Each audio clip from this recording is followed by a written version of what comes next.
Hello, Physics Nation. My name is Nate Larmond, and hopefully this is the last video on this lab.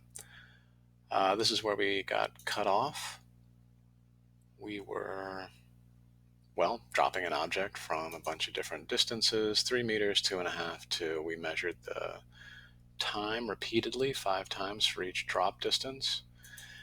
And we sort of got cut off formatting the column width of these time columns. We're trying to assemble our lab report, and I got the graph in here, but I'm trying to get the table in here, and this is just kind of whacked out. So let's try to fix these column widths. At first I just grabbed the border and squished it like that, but you should be able to just double click and it'll auto format. But here's the problem. I've got this date in here.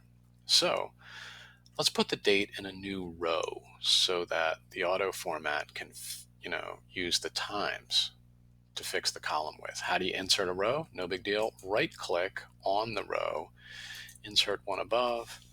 Let's grab this, Control C for cut, Control V for paste. Now if we double click on the border in between B and C, oh no, it's still not working.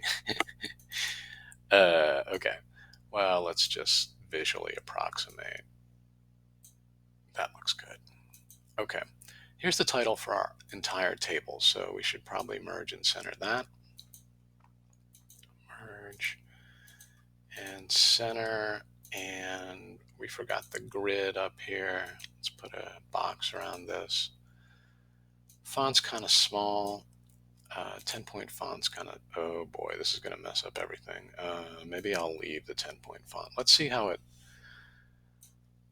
looks in the document. Will it fit? Do you like the linking feature?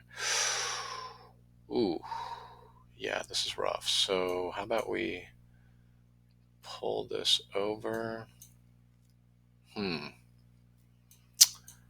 Well, this is a mess. Why don't we squish this a little bit and try to stretch this out? And let's see. Now are we looking good? Yes. Now it's amazing. Whoops, almost amazing. Let's just get a little more width on this one. Let's get that parentheses. Okay, now it's amazing. Nice clean table. Where is my sample calculation? Over here. This is actually the second version of my sample calculation. Here are my fall times. Here's the average, 1/5 of a second. Distance over time, 1/4 meter divided by 1/5 of a second is roughly 1.3 meters per second. That's the average velocity. Double that, 2.6 to find the final velocity, and divide by time again to find free fall acceleration. It doesn't actually agree with what's in the spreadsheet, which is weird. I probably messed up the hand calculation, or maybe my raw data is different. Who knows? Ooh, untitled spreadsheets. No, no, no. So we're doing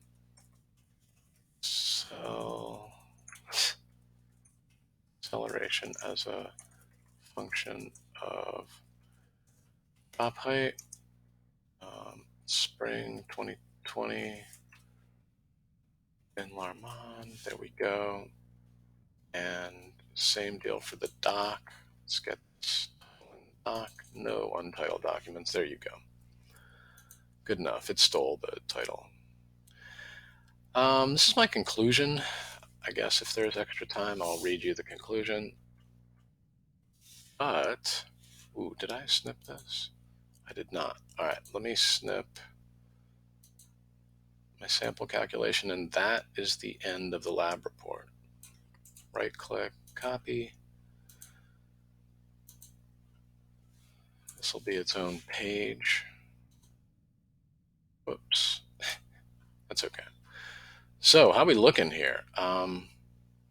Try to write a coherent paragraph that interprets your data. So, like I said, you can freeze it and read it yourself. This is what I wrote. But the bottom line is, at the short distances, we were very inaccurate. At the big distances, we were more accurate. So human timers fluctuate by about 1/10 of a second. That matters more when you're measuring a small fall time than when you're measuring a big fall time. Happy experimenting. See you in the next video.